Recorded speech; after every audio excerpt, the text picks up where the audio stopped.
I am ready!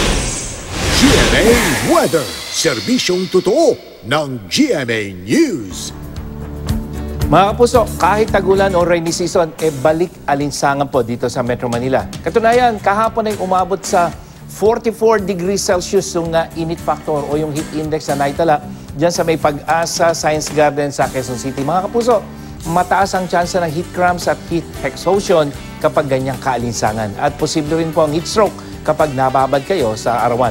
Ang asang ulan naman ngayong araw, unahin natin dito sa Luzon, maaliwala sa umaga pero pagdating ng hapon, yung nakikita yung kulay pula na, yan yung mga intense thunderstorm dyan sa may Northern Luzon, ilang bahagi ng Central Luzon, at dito sa may Southern Luzon, lalo sa may Mimaropa. At yan ay pagdating sa hapon. Sa Visayas, mas mahihina ang ulan hanggang moderate dito sa may western section, yung Panay Island at Negros Island, maging dyan sa may eastern section. Pero sa Mindanao mga puso, dahil sa epekto ng Intertropical Convergence Zone, ay umaga pa lamang may mga ulan na dyan sa may Zamboanga Peninsula, Northern Mindanao, ARMM, lalo na sa may Soksan dyan. At pagdating ng hapon, mas malalakas na thunderstorm ang dapat asahan kayo. Dapat I am ready kayo dyan mga kapuso.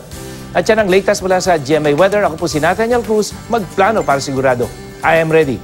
Serbisyong totoo ng GMA News.